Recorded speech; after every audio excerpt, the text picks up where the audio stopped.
Hello and welcome to today's episode on Part 2 of Pricing, Considerations and Approaches.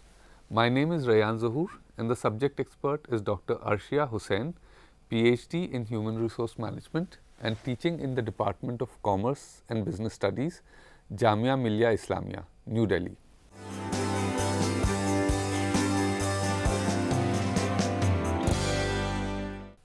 In the last episode of Part 1 of Pricing, Considerations and Approaches, we discussed the concept of pricing and the internal factors that affect decisions on pricing. Today, we will discuss the external factors that affect pricing and different approaches towards pricing.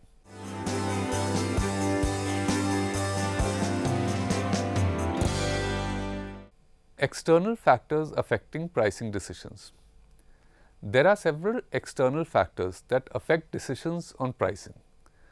They include the market and demand and its nature, the competition and other environmental factors.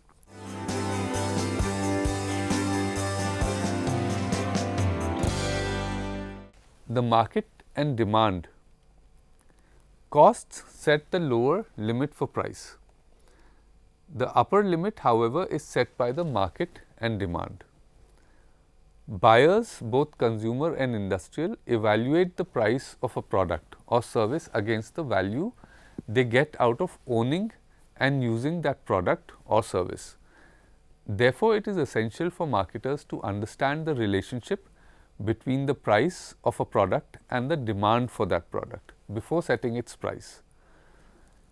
We will take a look at how the relationship between price and demand varies in different types of markets, how the buyer's perception of price affects the decisions on pricing, methods for measuring the relationship between price and demand,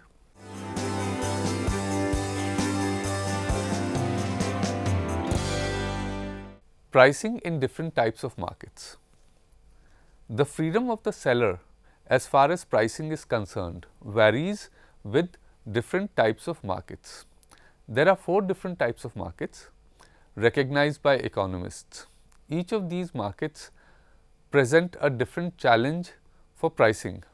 Pure competition. Under this market, many buyers and sellers trade in a uniform commodity like rice, iron or insurance. A single buyer or seller does not have much impact on the existing prices.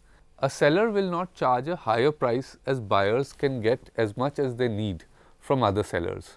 A seller will not charge less either as he can sell as much as he wants at the existing prices. In such a market, product development, marketing research, advertising, pricing and sales promotions play little or no role. Monopolistic competition. Under this market, there are many buyers and sellers in a range of prices and not at a single price point. This happens as sellers are able to differentiate their products. Products are different in terms of features or quality, style or services offered along with the product.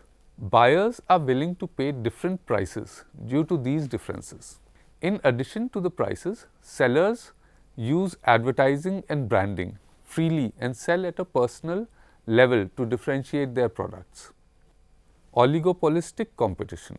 Under this market, there are few sellers who have a high level of sensitivity towards each other's marketing and pricing strategies. The product could be uniform like copper or steel, or it could be varied like smartphones or cars. It is difficult for new sellers to enter the market, therefore, it consists of few sellers. Sellers are alert to their competitors' pricing strategies and moves. Pure monopoly. In this market, there is only one seller.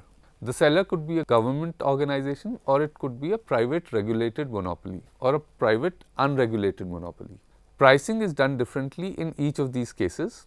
A government monopoly could follow a range of pricing objectives. It could even set a price below costs for the benefit of citizens who need it and cannot afford it. In a private regulated monopoly, the government allows the company to set their own prices as long as they provide a fair return. In a private unregulated monopoly, the company is allowed to set any price they want or a price that the market will accept.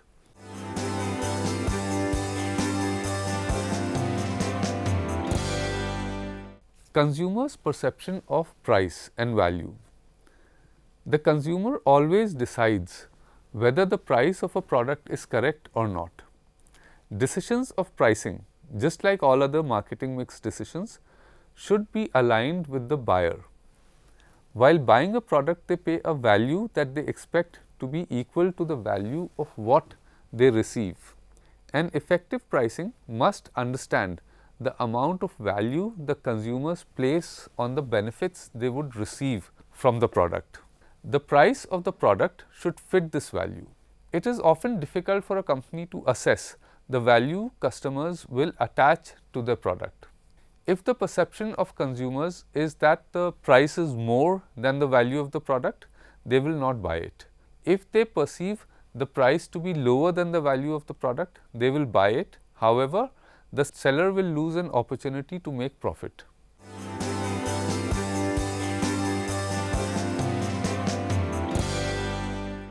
Relationship between the price and demand.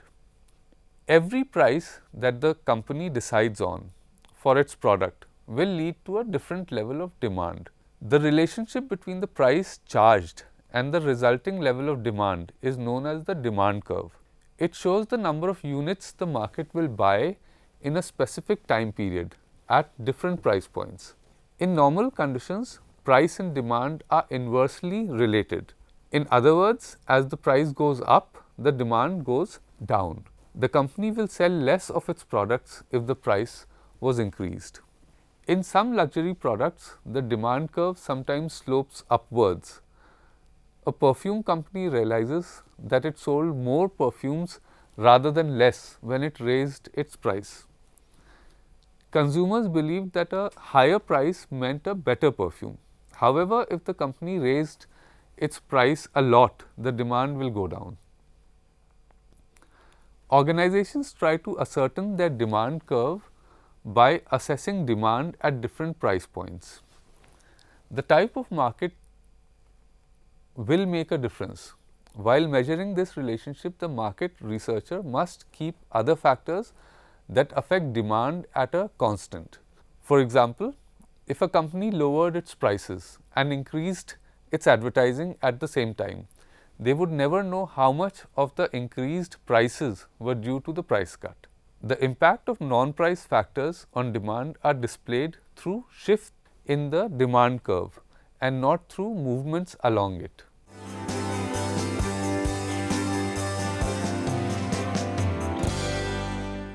Price elasticity of demand. Marketers should also be interested in the price elasticity of their product. It refers to the responsiveness of demand in relation to a change in price. If there is a slight change in demand with a small change in price, the demand is inelastic. If there is a big change in demand with the same price change, the demand is elastic. Reasons for price elasticity. Buyers are less sensitive to price when the product is unique or when the quality or exclusivity is high. Price sensitivity is also low when a substitute for the product is difficult to find. Consumers are less sensitive to price when the total expenditure for a product is low compared to their income. Price sensitivity is low when the cost is shared by others.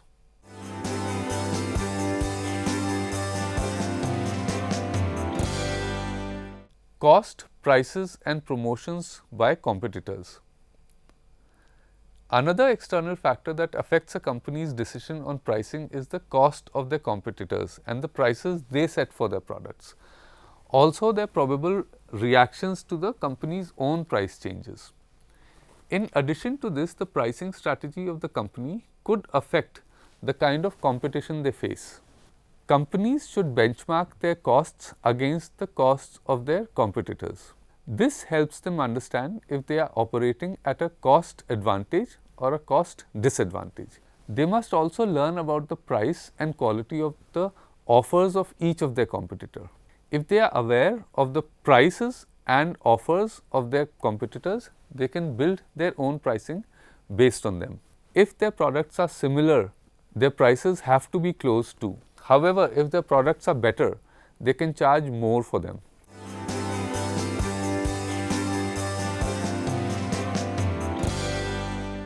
Other external factors. A company must look at other factors in its external environment when it's setting prices. Economic conditions have a strong influence on an organization's pricing strategies. Recession, interest rates, inflation have an impact on pricing decisions for two reasons. First, they affect the cost of production, and secondly, they affect the consumer's perception of the price and value of their products. Impact on other parties in the environment. Companies must consider resellers and set prices that will give them a fair profit and will encourage them to sell their products effectively. The government is also an important external influence on decisions on pricing. Social considerations often need to be looked at while setting prices. Short-term sales, profit goals, market share could all need to be moderated on the basis of broader societal considerations.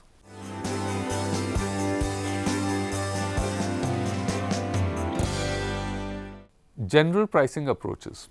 The price a company charges for its products lies in between very low to give any profit and very high to have any demand.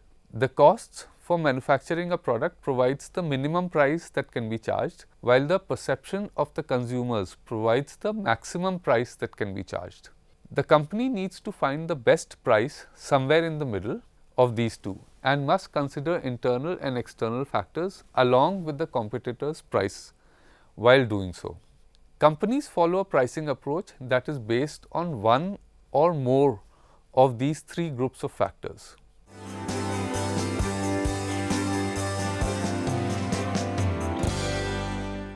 Cost-based pricing. Cost plus pricing is a cost-based pricing approach and is one of the simplest methods of pricing. This involves adding a standard percentage markup to the cost of manufacturing and selling the product. Let us take the example of a mobile phone manufacturer.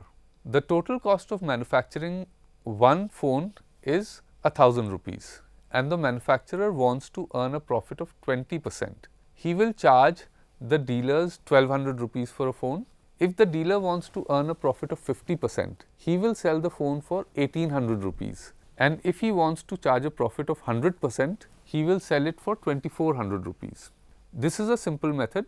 However, it does not take into account either the demand or the competitor's price. Therefore, it is unlikely that this method will lead to the best price. If the manufacturer sold 20,000 units at this price point instead of 30,000 units, he would incur a higher unit cost as the fixed cost would be spread over lesser units. Markup pricing works only when the price leads to expected level of sales. Despite its limitations, cost plus pricing remains a popular method due to several reasons. Sellers are more confident about managing costs than managing demand. They keep the pricing simple by tying it to the costs and do not have to make regular changes to price with the change in demand. When all companies in a specific industry use this pricing method, prices are generally similar and price competition is reduced. There are many who feel that this method of pricing is fair to both the seller and the buyer. Sellers get a fair and expected return on their investment and do not take advantage of buyers when the demand increases.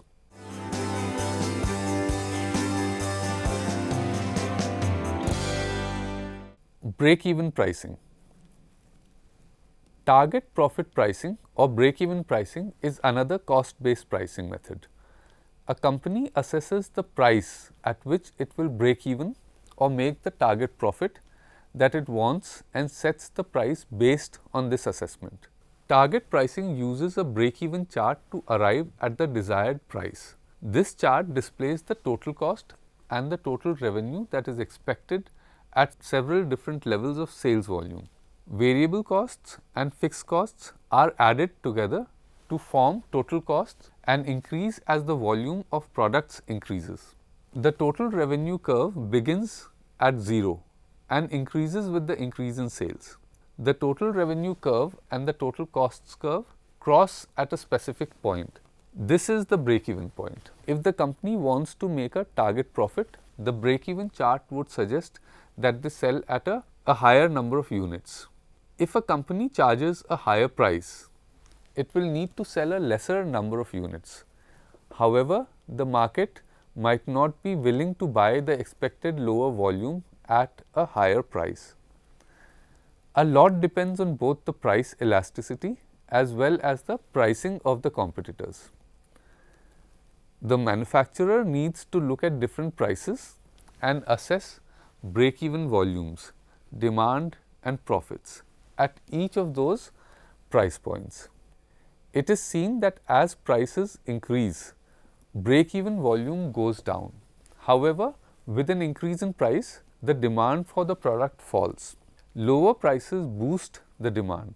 However, it is possible that even though low prices will attract a lot of buyers, demand will stay below the break-even point. Such a situation will lead to losses for the manufacturer.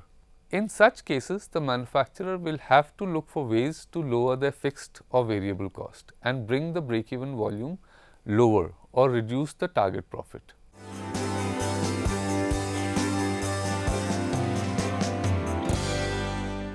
Value-based pricing.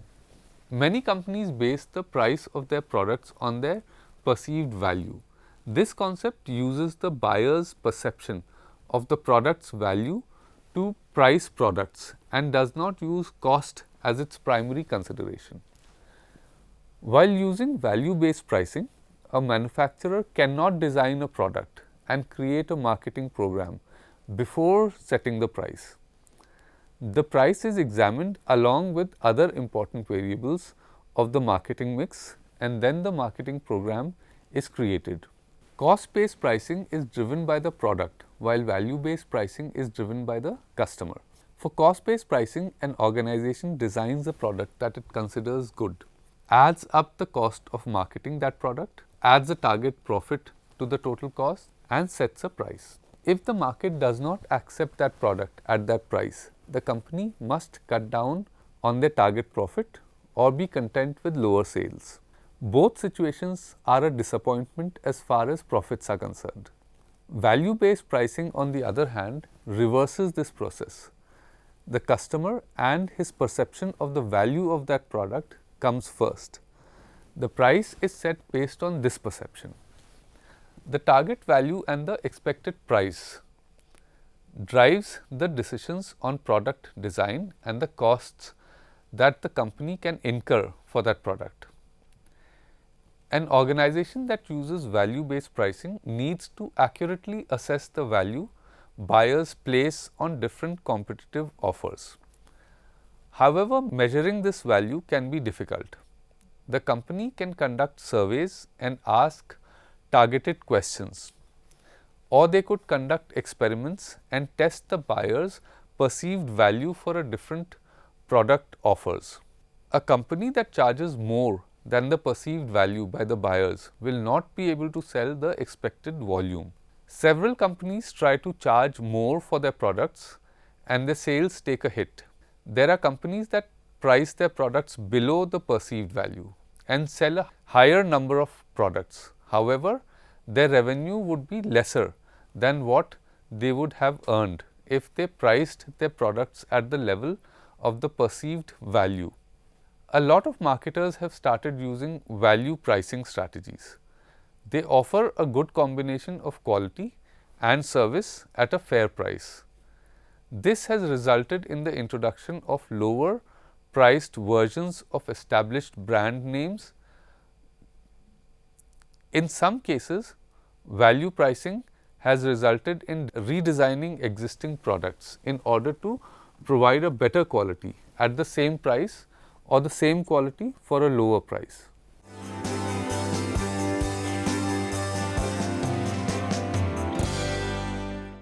Competition-based pricing. Consumers generally base their judgment about the value of a product on the prices that the competitors are selling at. There are two kinds of competition-based pricing. Going rate pricing. The pricing is based largely on the competitor's pricing. There is a lesser focus on both the demand and the costs. Industries that sell commodities like copper or paper generally charge the same price. Smaller companies follow the pricing adopted by the leader and change their prices when the market leader does so. This is a popular pricing approach.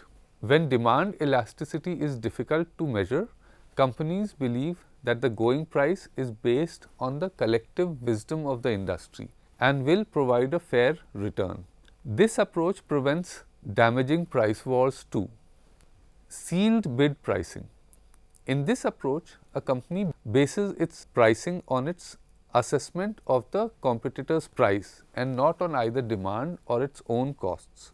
The company wants to win a contract, and this requires pricing lower than all its competitors. However, a company cannot set prices that are lower than its costs.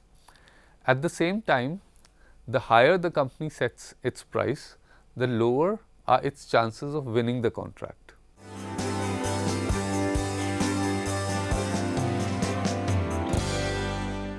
Summary. There are several external factors that affect decisions on pricing. They include the market and demand and its nature, the competition and other environmental factors. Costs set the lower limit for prices. The upper limit, however, is set by the market and demand. Buyers, both consumers and industrial, evaluate the price of a product or service against the value they get out of owning and using that product or service. Every price that the company decides on for its product will lead to a different level of demand. The relationship between the price charged and the resulting level of demand is known as the demand curve. Marketers should also be interested in the price elasticity of the product. It refers to the responsiveness of demand in relation to a change in price. General pricing approaches. Cost plus pricing is a cost-based pricing approach and is one of the simplest methods of pricing. This involves adding a standard percentage markup to the cost of manufacturing and selling the product. Target profit pricing or break-even pricing is another cost-based pricing method.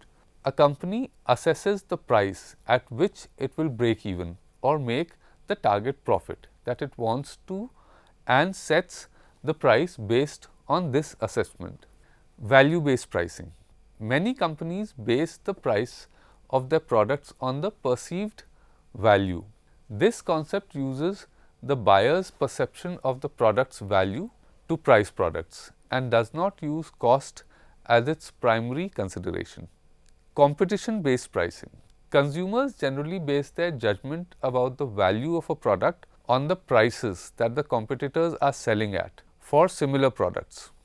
This is all we have for today. Hope the session was informative. We will meet again in the next episode with a new topic. Till then, take care and goodbye.